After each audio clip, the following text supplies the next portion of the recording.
পাকিস্তানের পর এবার চীনের সঙ্গে যুদ্ধের আশঙ্কায় কি কাঁপছে ভারত? পাকিস্তানের উত্তেজনার আগুন নিভতে না নিভতেই আরেক দিক থেকে ছুটে এলো নতুন সংকেত। এবার হিমালয়ের কোলে অরুণাচল প্রদেশ ঘিরে ভারতকে চেপে ধরেছে এক অপ্রতিরোধ্য প্রতিপক্ষ চীন।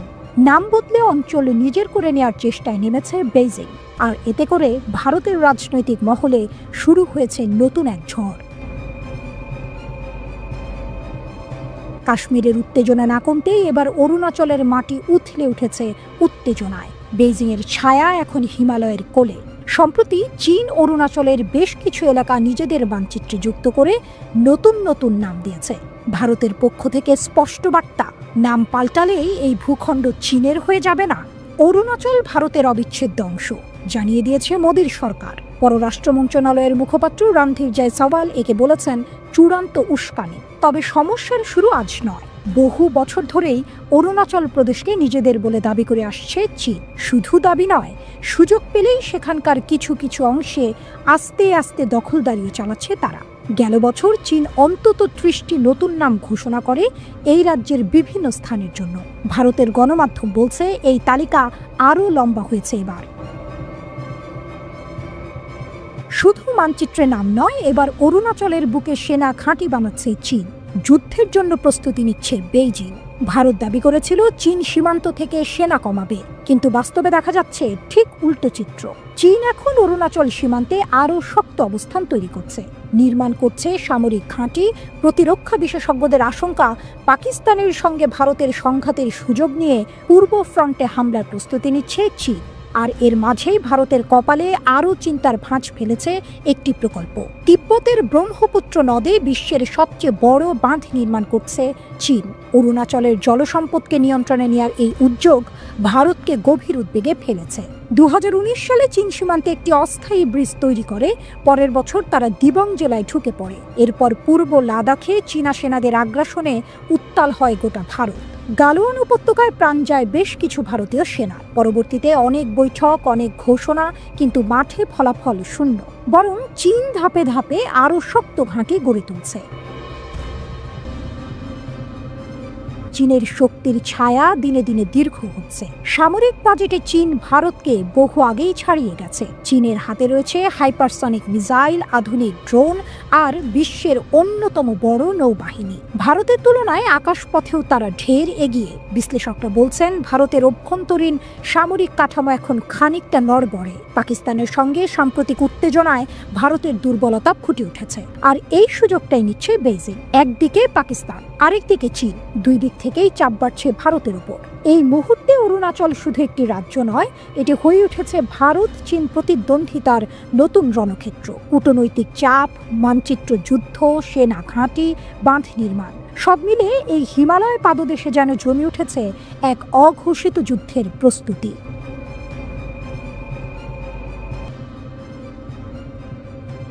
২০২৫ সালের ৭ মে বুধবারের প্রথম প্রহরে পাকিস্তানের বিরুদ্ধে বড় ধরনের সামরিক অভিযান চালায় ভারত। এই অভিযানকে নাম দেওয়া হয় অপারেশন সিঁদুর। এতে অংশ নেয় ভারতের প্রায় ৮০টি যুদ্ধবিমান, ড্রোন ও মিসাইল। রাফাল, মিরাজ 2000, মিগ-29 ও সুখোই 30 এমন সব অত্যাধুনিক এয়ারক্রাফট ছিল এই বহরে। কিন্তু ইসলামাবাদের প্রস্তুতির মুখে ভারতের আক্রমণ কার্যত ব্যর্থ হয়। পাকিস্তান চীনের তৈরি অত্যাধুনিক যুদ্ধবিমান J-10C এবং নিজস্ব JF-17 ব্যবহারের মাধ্যমে রক্ষা করে নিজের আকাশ। ভারতের ফ্রন্টলাইন আক্রমণ ভেঙে পড়ে। সেদিন আকাশেই ধ্বংস হয়ে যায় ভারতের 3টি রাফাল সহ মোট 5টি যুদ্ধবিমান। এই আকাশযুদ্ধকে দক্ষিণ এশিয়ার সবচেয়ে বড় আকাশযুদ্ধ বলে বর্ণনা করেছে মার্কিন সংবাদ মাধ্যম CNN। তাদের প্রতিবেদনে বলা হয়, দুই দেশের কমপক্ষে ১৪০টি যুদ্ধবিমান মুখোমুখি অবস্থানে ছিল সীমান্তের দুই পাশে। কেউ কারো চোখে পড়েনি, কারণ আকাশে তারা অনেক দূরত্ব বজায় রেখে চলছিল। কিন্তু এখানে ব্যবহৃত হয় বিয়ন্ড ভিজুয়াল রেঞ্জ বা BVR প্রযুক্তির লং রেঞ্জ মিসাইল। এই মিসাইল ১৬০ কিলোমিটার দূর থেকে আঘাত হানতে সক্ষম। এই মিসাইল যুদ্ধেই পাকিস্তান পঞ্চম প্রজন্মের চীনা J-10C ফাইটার জেট ব্যবহার করে ভারতের বিমান ধ্বংস করে দেয়। CNN জানায়, এই অভিযানে J-10C যুদ্ধবিমান ছিল মূল চালিকা শক্তি। এর সাহায্যে ভারতের রাফাল ও অন্যান্য ফাইটার জেট ভূপাতিত হয়। এর মাধ্যমে দক্ষিণ এশিয়ার আকাশে শক্তির ভারসাম্যে বড় রকমের পরিবর্তন চলে আসে। পাকিস্তানের পররাষ্ট্রমন্ত্রী ইসাকদার জানান, ভারতীয় বিমানবহর ধ্বংসের পুরো সক্ষমতা পাকিস্তানের ছিল, তবে শুধুমাত্র হামলাকারী বিমানগুলোকেই লক্ষ্যবস্তু করা হয়। তাই 5টি যুদ্ধ বিমান ভূপাতিত হলেও বাকি বিমানগুলো ফিরতে পেরেছে। 2022 সালে পাকিস্তান চীনের কাছ থেকে অত্যাধুনিক J-10C যুদ্ধ বিমান কেনে। এটি 4.5 জেনারেশনের মাল্টিরোল ফাইটার জেট তৈরি করেছে চীনের চেংদু এয়ারক্রাফট কর্পোরেশন। এই বিমানকে বলা হয় ভিগোরাজ ড্রাগন, যার মধ্যে রয়েছে AESA রাডার, উন্নত অ্যাভিওনিক্স এবং দুর্দান্ত লক্ষ্যভেদী ক্ষমতা। পাকিস্তানের 15 নম্বর কোবরা স্কোয়াড্রন এই বিমান পরিচালনা করে। ভারতের বিরুদ্ধে এই জেট ব্যবহার করে PL-15 ইয়ার টু ইয়ার মিসাইল ছোড়া হয়। এই ক্ষেপণাস্ত্র চীন দ্রুত এক্সপ্রেস ডেলিভারিতে পাকিস্তানকে সরবরাহ করে, বিশেষ করে পেহেলগামের ঘটনার পর। এটি শব্দের চেয়ে 5 গুণ দ্রুতগামী এবং 200 থেকে 300 কিলোমিটার দূরত্ব পর্যন্ত নিখুঁতভাবে আঘাত করতে পারে। চীনের aviation industry corporation of China তৈরি করে এই মিসাইল, যা এখন চীনের এয়ার কমব্যাট কৌশলের অন্যতম মূল অংশ। CNN বলছে, এই সফল প্রতিরক্ষার মধ্য দিয়ে পাকিস্তান শুধু নিজের সীমান্ত রক্ষা করেনি, বরং পুরো দক্ষিণ এশিয়ার আকাশে এক নতুন বার্তা দিয়েছে। কাশ্মীর থেকে ইন্দো প্যাসিফিক সব জায়গায় এই শক্তি শত্রুদের জন্য সতর্ক বার্তা হয়ে দাঁড়িয়েছে। এই লড়াইয়ে পাকিস্তান ভারতের তুলনায় এক ধাপ এগিয়েছে বলে মনে করেছে আন্তর্জাতিক বিশ্লেষকরা। পাকিস্তান প্রমাণ করেছে এটি এখন শুধু একটি পারমাণবিক শক্তিধর দেশ নয়, বরং আধুনিক প্রযুক্তি, দূরপাল্লার ক্ষেপণাস্ত্র এবং যুদ্ধ বিমানের মিশ্রণে একটি দুর্ধর্ষ আকাশ শক্তিও। আর ভারতের জন্য এই পরাজয় শুধু একদিনের যুদ্ধহানির ব্যর্থতা নয়, এটি একটি বড় কৌশলগত ধাক্কা। পাকিস্তানকে তবে এশিয়ার নতুন সুপার পাওয়ার।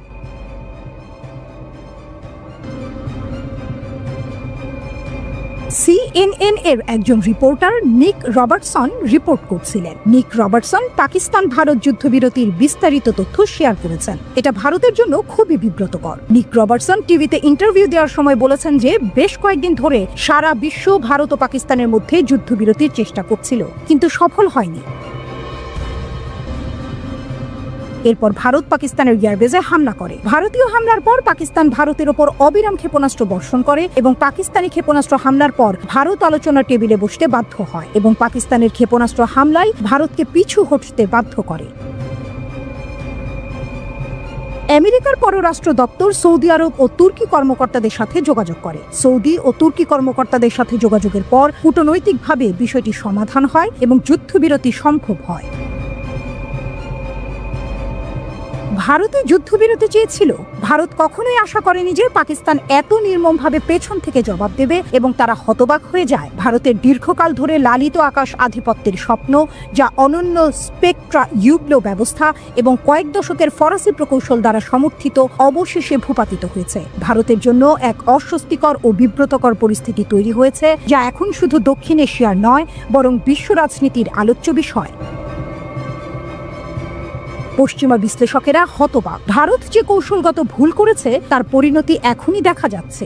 একদিকে ফ্রান্সের সঙ্গে ভারতের প্রতিরক্ষা চুক্তিগুলোর ভবিষ্যৎ এখন অনিশ্চিত হয়ে গেছে, অন্যদিকে চীন সবকিছু চুপচাপ দেখে যাচ্ছে, কিন্তু সেই নীরবতা ভেতরে ভেতরে বিদ্রুপে ভরা। যেন চীন বলছে, বলেছিলাম তো। এমনকি আন্তর্জাতিক গণমাধ্যম ব্লুমবার্গও বলেছে এটি আসলে চীন ও পাকিস্তানের একটি সমন্বিত যৌথ যুদ্ধের সরাসরি উদাহরণ।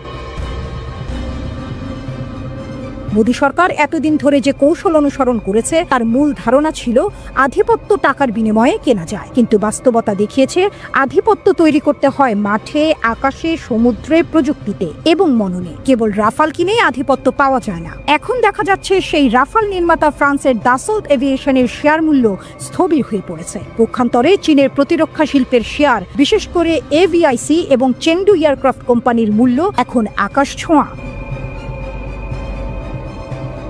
আধিপত্য মানে শুধু বড় মুখে কথা বলা নয়। আধিপত্য মানে বাস্তব শক্তি, বাস্তব নিয়ন্ত্রণ, তথ্য প্রযুক্তির আধিপত্য।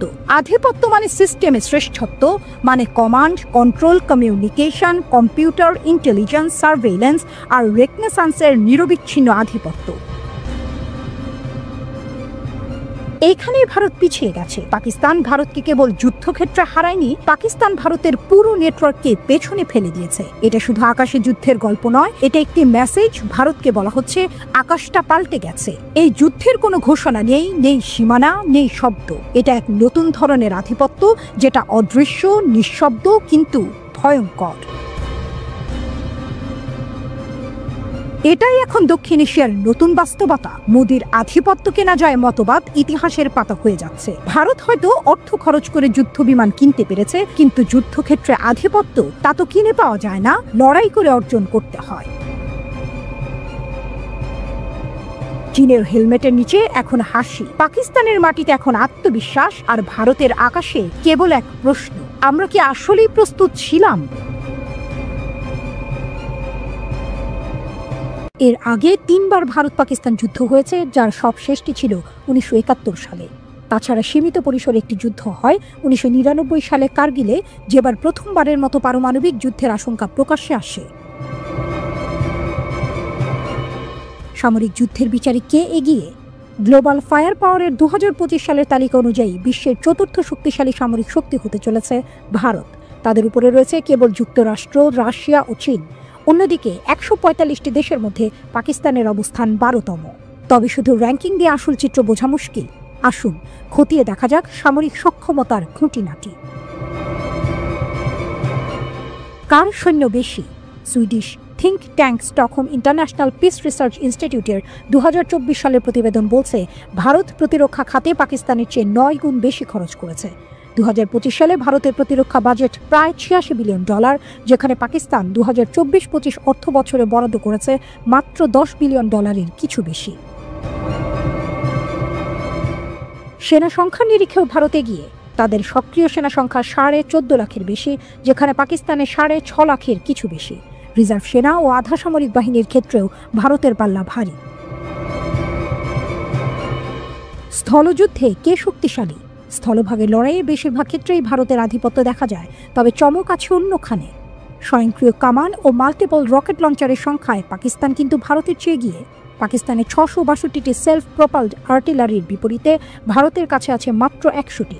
একইভাবে পাকিস্তানের 600টি মোবাইল রকেট প্রজেক্টরের তুলনায় ভারতের কাছে আছে 264টি। তবে ট্যাঙ্কের সংখ্যায় ভারত অনেক এগিয়ে। তাদের কাছে 4201টি ট্যাঙ্ক, 1,48,594টি সাঁজোয়া যান এবং 3,975টি টেনে নিয়ে যাওয়া কামান রয়েছে। পাকিস্তানের কাছে ট্যাঙ্ক আছে 2,627টি, সাঁজোয়া যান 17,516টি এবং টেনে নিয়ে যাওয়া কামান 2,629টি। নৌবহরে কার দাপট? নৌবাহিনীর রণতরীর ক্ষেত্রেও ভারত স্পষ্টতই এগিয়ে। মাইন ওয়ারফেয়ার বাদে প্রায় সব ক্ষেত্রে পাকিস্তানের চেয়ে শক্তিশালী ভারতীয় নৌবাহিনী। তাদের 293টি যুদ্ধ জাহাজের মধ্যে রয়েছে 2টি বিমানবাহী রণতরী, 13টি ডেস্ট্রয়ার, 14টি ফ্রিগেট, 18টি সাবমেরিন, 18টি করভেট ও 135টি টহল জাহাজ। অন্যদিকে পাকিস্তানের 121টি যুদ্ধ জাহাজের বহরে কোনো বিমানবাহী রণতরী বা ডেস্ট্রয়ার নেই। তাদের আছে 9টি ফ্রিগেট, 8টি সাবমেরিন, 9টি করভেট এবং 69টি টহল জাহাজ। আকাশে কার গর্জন বেশি? আকাশপথেও ভারতের শক্তি অনেক বেশি। ভারতীয় বিমান বাহিনীর অধীনে রয়েছে 31টি স্কোয়াড্রন, যেখানে প্রতিটি স্কোয়াড্রনে 17 থেকে 18টি যুদ্ধ বিমান থাকে। পাকিস্তানের আছে মাত্র 11টি স্কোয়াড্রন। গ্লোবাল ফায়ার পাওয়ারের তথ্য অনুযায়ী ভারতের মোট 2229টি বিমানের বিপরীতে পাকিস্তানের আছে 1399টি। ভারতের 643টি যুদ্ধ বিমানের মধ্যে 130টি বোমারু বিমান, যেখানে পাকিস্তানের 418টি যুদ্ধ বিমানের মধ্যে 90টি বোমারু বিমান। পাকিস্তানের সবচেয়ে কার্যকর যুদ্ধাস্ত্র হল যুক্তরাষ্ট্রের তৈরি F-16 এবং চীনের সহায়তায় তৈরি JF-17 থান্ডার। তবে গত কয়েক বছরে ভারতের বিমান বহরে যুক্ত হয়েছে ফ্রান্সের অত্যাধুনিক রাফাল যুদ্ধ বিমান, যা পারমাণবিক অস্ত্র বহনে সক্ষম এবং আকাশ থেকে আকাশে 150 কিলোমিটার ও আকাশ থেকে ভূমিতে 300 কিলোমিটার দূরের লক্ষ্যবস্তুতে আঘাত হানতে পারে। এছাড়াও ভারতের কাছে রয়েছে মিরাজ 2000 এর আধুনিক সংস্করণ সহ আরও অনেক শক্তিশালী যুদ্ধ বিমান। আকাশপথে ভারতের সক্রিয় বিমান ঘাঁটির সংখ্যা 311, যেখানে পাকিস্তানের 116টি। পরমাণু অস্ত্র সমানে সমানে টক্কর। পারমাণবিক অস্ত্রের ক্ষেত্রে সুইডিশ থিঙ্ক ট্যাঙ্ক সিপ্রির 2024 সালের প্রতিবেদন বলছে, 2টি দেশ প্রায় একই অবস্থানে রয়েছে। ভারতের কাছে আনুমানিক 172টি এবং পাকিস্তানের কাছে 170টি পারমাণবিক ওয়ারহেড মজুদ আছে। তবে এর মধ্যে কতগুলো ব্যবহারযোগ্য অবস্থায় আছে তা নিশ্চিতভাবে জানা যায় না। সিপ্রির মতে পাকিস্তান মূলত ভারতের সঙ্গে পাল্লা দিয়েই পারমাণবিক অস্ত্র তৈরি করছে, যেখানে ভারত মনোযোগ দিয়েছে দূরপাল্লার অস্ত্রের দিকে, যা চীনকেও লক্ষ্যবস্তু করতে সক্ষম। উল্লেখ্য, ভারত ও পাকিস্তানের প্রতিবেশী চীনও পারমাণবিক শক্তিধর দেশ এবং 2024 সালে তাদের ওয়ারহেডের সংখ্যা উল্লেখযোগ্যভাবে বাড়িয়েছে। ক্ষেপণাস্ত্রের দৌড়। ক্ষেপণাস্ত্রের পাল্লা ও সক্ষমতার বিচারেও হাড্ডাহাড্ডি লড়াই। পাকিস্তানি ক্ষেপণাস্ত্র কর্মসূচিতে রয়েছে ক্রুজ, ট্যাকটিক্যাল ও স্বল্প মধ্যম পাল্লার ব্যালিস্টিক ক্ষেপণাস্ত্র। বাবর ও শাহিন 1 এর মতো স্বল্প পাল্লার ক্ষেপণাস্ত্রের পাল্লা 700 থেকে 1000 কিলোমিটার। মধ্যম পাল্লার গৌরী ও শাহিন 2-3 এর পাল্লা 2500 থেকে 2750 কিলোমিটার পর্যন্ত। পাকিস্তানের আবাবিল ক্ষেপণাস্ত্রটি একাধিক ওয়ারহেড বহনে এবং শত্রুর প্রতিরক্ষা ভেদ করতে সক্ষম, যা দক্ষিণ এশিয়ার প্রথম মাল্টিপল ওয়ারহেড বহনে সক্ষম ক্ষেপণাস্ত্র বলে মনে করেন বিশেষজ্ঞরা। অন্যদিকে ভারতের রয়েছে পৃথ্বী সিরিজ, যার পাল্লার 250 থেকে 600 কিলোমিটার এবং অগ্নি সিরিজ, যার পাল্লা 1200 থেকে 8000 কিলোমিটার। অগ্নি 5 একটি আন্তঃমহাদেশীয় ক্ষেপণাস্ত্র, যার পাল্লা 7 থেকে 8000 কিলোমিটার। এছাড়াও ভারতের কাছে রয়েছে নির্ভয়া ও ব্রহ্মোস এর মতো উন্নত ক্রুজ ক্ষেপণাস্ত্র। ব্রহ্মোস পারমাণবিক অস্ত্র বহনেও সক্ষম। 2024 সালে ভারত সফলভাবে একটি হাইপারসনিক ক্ষেপণাস্ত্রের পরীক্ষাও চালিয়েছে, যার পাল্লা 1500 কিলোমিটারের বেশি এবং যা আকাশ, স্থল ও জলপথ থেকে আঘাত হানতে সক্ষম। ড্রোন যুদ্ধ। আধুনিক যুদ্ধের অন্যতম গুরুত্বপূর্ণ হাতিয়ার ড্রোন। ভারত ও পাকিস্তান উভয় দেশেই তাদের অস্ত্রাগারে ড্রোনের সংখ্যা বাড়াচ্ছে। বিদেশ থেকে উন্নত ড্রোন কেনার পাশাপাশি দেশীয় প্রযুক্তিতেও ড্রোন তৈরি করছে তারা। এই ড্রোনগুলো নজরদারি, গুপ্তচরবৃত্তি এবং নির্দিষ্ট লক্ষ্যবস্তুতে হামলার জন্য ব্যবহৃত হয়। প্রতিরক্ষা বিশ্লেষক রাহুল বেদি মনে করেন, আগামী কয়েক বছরে ভারতের কাছে প্রায় 5000 ড্রোন থাকবে। পাকিস্তানের ড্রোন সংখ্যা কম হলেও তাদের মধ্যে বৈচিত্র্য রয়েছে এবং প্রায় 10 থেকে 11 ধরনের আলাদা মডেল তাদের কাছে মজুদ আছে। ভারত সম্প্রতি যুক্তরাষ্ট্রের সঙ্গে $3.5 বিলিয়ন বিশাল ড্রোন চুক্তি করেছে, যার মধ্যে রয়েছে 31টি অত্যাধুনিক প্রেডেটর ড্রোন। পাকিস্তানের নিজস্ব তৈরি ড্রোনের মধ্যে শাহপার, বুরাক ও উকাপ উল্লেখযোগ্য। তারা তুরস্ক ও চীন থেকেও ড্রোন আমদানি করে।